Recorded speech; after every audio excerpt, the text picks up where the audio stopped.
Hello guys, my name is SVB and today has been a great day for Overwatch with news of Overwatch 2's release date finally being announced. Overwatch 2 will begin with early access live service on October the 4th, 2022 in an announcement trailer that I'm sure most of you have already seen, and if not, video in the description. Now I've already seen a lot of videos reacting to this news, but what I haven't seen is a lot of hidden info that no one has been talking about, such as new maps, a monetization model, and news about the PvE. So today I'm going to talk about not only all the secrets that I was able to eke out of the little video, but also the accompanying stuff that Blizzard has dropped, such as various blog posts and a leaked cinematic trailer for Junker Queen released by Microsoft. So let's get to it guys. Firstly, let's talk about all the Easter eggs we can spot in the Overwatch 2 release date trailer, starting with teased new maps. Now there's two little frames that I really want to break down. The first one is here with Zenyatta, where he stood outside of some sort of temple. Now on my first pass, I thought this was just a new look Nepal. But if you look a little closer, it seems almost certain that this is in fact a new map entirely. I mean, clearly Nepal's entrance looks a lot different, but look here at the middle. The pathway leading to what would be the point in Nepal is clearly different, and there's this area on the right side as well that's totally different. Whereas in current Nepal, there's just the edge of the map where you'd fall off. So unless they completely redesign Nepal, which doesn't make sense, since it's not really a map anyone has a problem with, this surely has to be a new map. So what is this new map? Is it a PvE specific? Is it a PvP map? Or God forbid, is it another deathmatch map?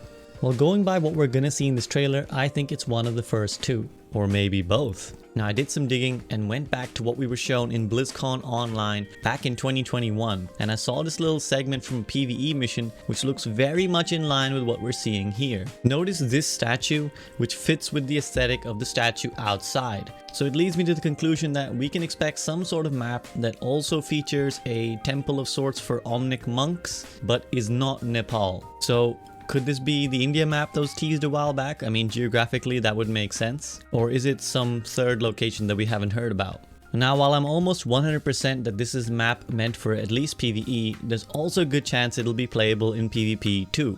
Why?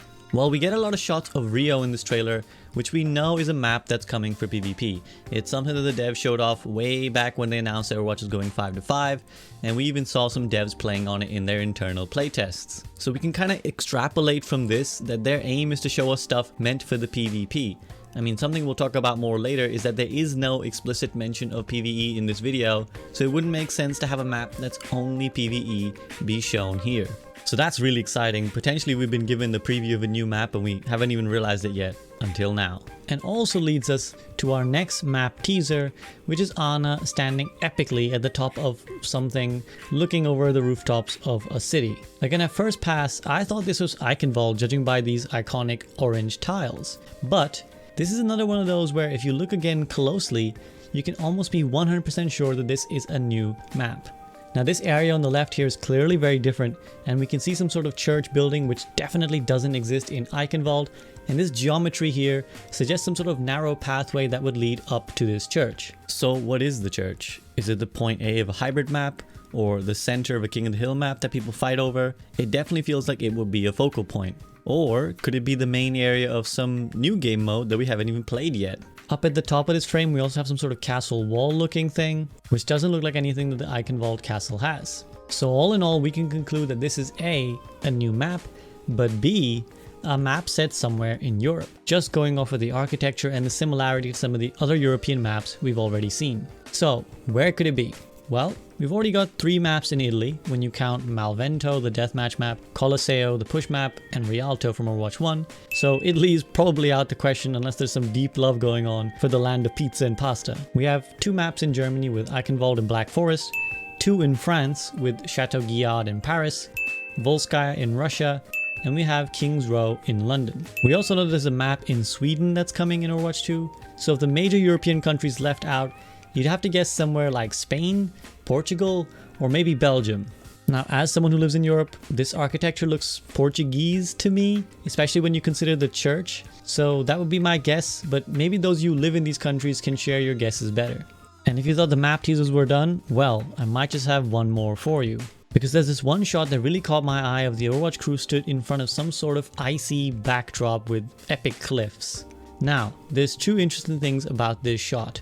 Firstly, where is this? It's definitely not from a current map, so is it a new map?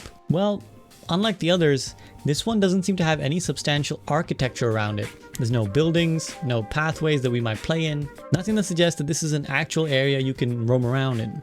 So, what could it be instead? Well, my best guess is that this is some sort of intro screen for a PvE mission. Maybe a mission that takes place in some wintry map. It has that look of a screen that you'd load into before the start of something else, because beyond the great view, again, there's nothing much going on here, so the real action has to be somewhere else. Maybe this is a cliff that overlooks the actual map that we'd play on? I don't know. Now, the other interesting thing about this screen is the winter gear that everyone is wearing. Not only are they weather appropriate and color coordinated with these white skins, but notice that each of these heroes has their national flag on their arm. Ryan with Germany, Tracer with the UK, Mercy with Switzerland, and if you zoom in, you can even spot the Haitian flag on Bap's arm. I don't know where Sojourn's Canadian flag is, maybe she doesn't really like Canada that much, or it's somewhere else, I don't know.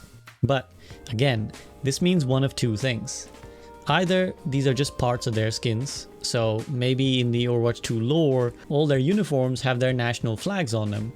Remember, Overwatch the organization prides itself on its international diversity, and the devs pride themselves on the representation within Overwatch, so that would make sense. This would also further lend fuel to the fire that this is some sort of PvE related area. Or, the other option is that these are skins that are part of some sort of Winter Olympics. Now, we have a Summer Games event in Overwatch 1, so maybe Overwatch 2 has a Winter Olympics seasonal event where you can grab yourself some winter-themed national skins. That'd be pretty cool, no pun intended.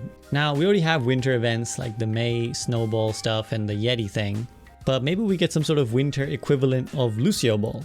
Because if Lucio Ball is like Rocket League but in Overwatch, maybe the Winter Olympics has like a Battle Royale mode or an auto battler?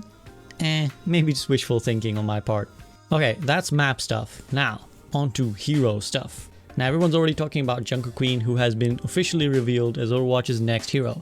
And we'll talk about her in a second, but I actually first want to talk about another teaser that they gave us much less explicit information on. And specifically, I'm talking about this shot here of a Fox Spirit on Kanezaka. Now, we know that when Blizzard released the Kanezaka Deathmatch map, they also put out an accompanying teaser text in which an Asa Yamagami speaks about how bad things have gotten in Hanamura and Kanezaka.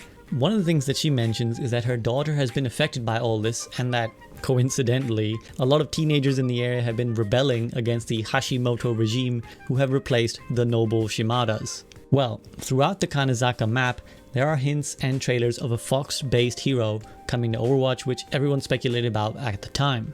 In this trailer, we finally see this fabled fox, at least, make its appearance. Now, having watched these 2 seconds of clip over and over and over, I think I figured out what's coming. Firstly, we're gonna get this fox girl hero that everyone spoke about for so long when Kanezaka was announced, but also, we know 3 things about this fox girl. Firstly, we know her surname, it's Yamagami. And we know her mother is a blacksmith who resides in Kanezaka and makes awesome weapons. Handy for someone who wants to fight stuff. Secondly, we know she's a support. Why? Well, in this trailer, the fox creates some sort of pathway for her allies to run along. Now look at the 4 heroes that run along this path. Genji, Hanzo, Zarya, and Ana. 2 DPS, 1 tank, and 1 support. Well, in 5v5, that leaves just the slot for the second support. So, detective work there complete. Now on top of that, we can see that the feet of these characters are all glowing green. And one of the things that the devs spoke about clearly is that with Lucio's speed boost, they wanted a better way to indicate when someone was being sped up. So rather than the current green aura in Overwatch 1, they gave everyone green feet in Overwatch 2 when they're being sped up by Lucio. So we can conclude that our support Fox Girl will have an ability that speeds up allies along this path that her Fox Spirit creates. Not bad, huh? It actually sounds really exciting to not only have a new support coming out, but a new ability that actually speeds people up outside of Lucio. Because up until now, that's been a unique interaction in Overwatch. So what kind of comps will this enable? Will double speed boost stack and we'll just have the Sonic the Hedgehog comps where people just YOLO through every choke in the game with double speed supports? Will my boy Reinhardt finally not be useless? Who knows, but I'm excited to learn more. Now the other hero that we know is coming is Junker Queen, who not only was confirmed by Blizzard but also had a leaked cinematic trailer that was shown by Microsoft, not Blizzard, during their Xbox showcase. Now remember that Microsoft had begun a takeover of Activision Blizzard, so maybe they strong-armed their way into getting this trailer for themselves, rather than Blizzard getting to reveal it in their own way. Whatever the story is, it seems like we're gonna get Overwatch cinematics again, which is amazing, because I know the community loves those and I do too. From this little intro, we can see the classic Blizzard Entertainment Presents, which they put at the start of all their shorts, and this one is seemingly called The Wastelander, as we can see on the side here. It seems Junker Queen, before she was the queen of Junkertown, was simply a wastelander and was the first of her kind to what she calls The Reckoning, an all-out deathmatch with zero rules where nobody cares what happens to you, which sounds eerily similar to my ranked games. The winner of this Reckoning gets to be the ruler of Junkertown, and we see Mason Howell, the previous ruler of Junkertown, who seems pretty confident that he will win again, as he has done for the 13 years of his rule. Well, I guess we know that's not an unlucky number.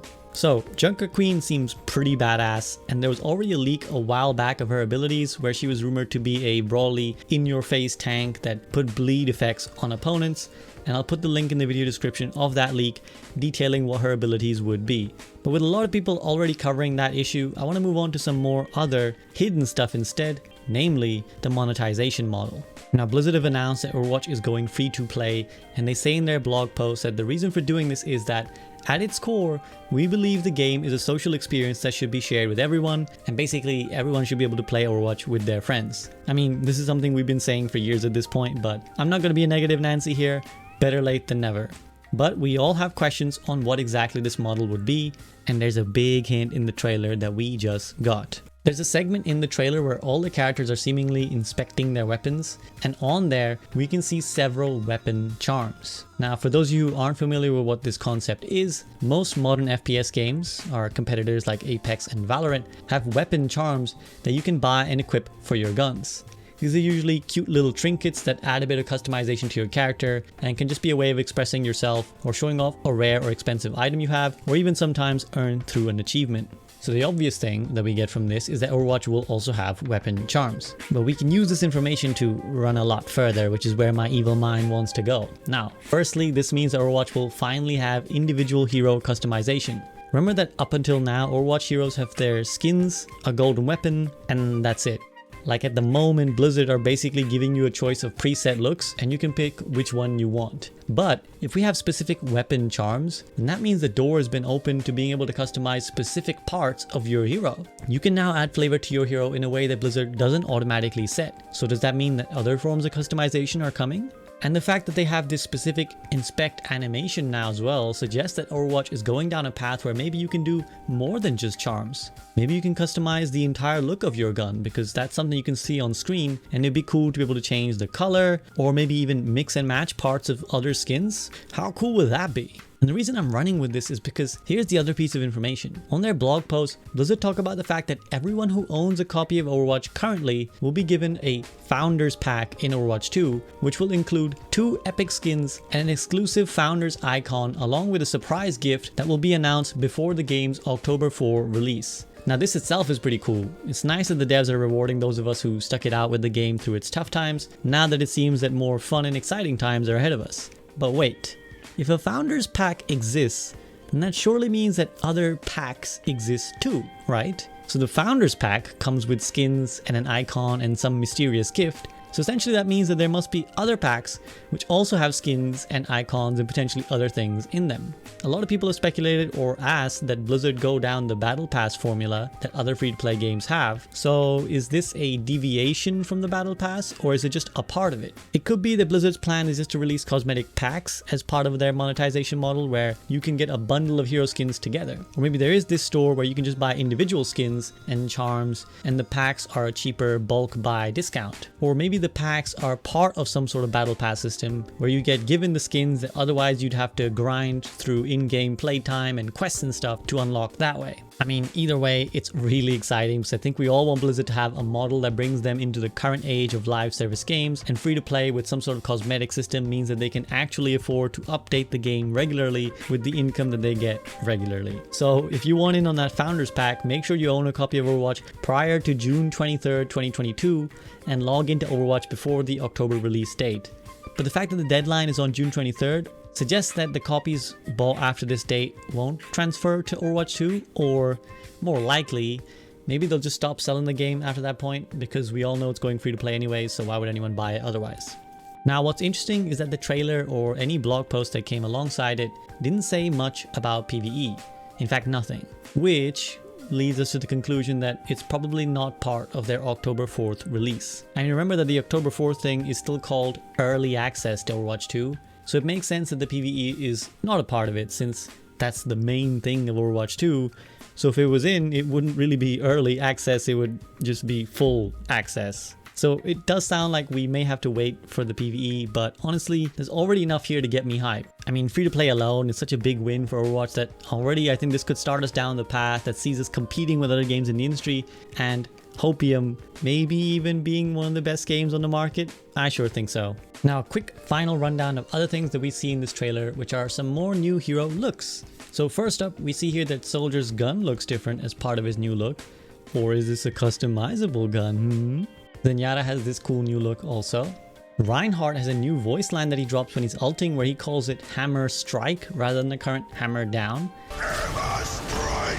Maybe this is also part of some of the customization stuff. Maybe you can buy new voice lines for your heroes to say in some sort of voice pack. I mean, that'd be sick. Although I can already see the pay to win complaints for the voice lines that act the quickest. Now in this frame we see this cool new look for Ana, and later on we also see that her jacket has this sick Egyptian eagle design on it. And in the next frame we can see the new looks for Soldier and Roadhog, though Hoggy Boy takes up most of the screen, so we mostly just see that he has this stylish new mohawk and a blacked out kit, which seems to be a theme amongst the new Overwatch looks. So maybe the story of Overwatch 2 is going to be a lot more dark as well, or at least a bit more mature, and that's why the color palette matches that idea. In this shot, Reinhardt has a lot more orange on him here, so maybe that's just more work on his new look, or again, maybe that's part of the customization thing that I keep harping on about. Arisa's new look is incredible, where she has these like dreads and more of a mature appearance, which fits the idea that she's grown up as an Omnic by the time Overwatch 2 has come around, and we can see it here in her fight with the Junker Queen as well.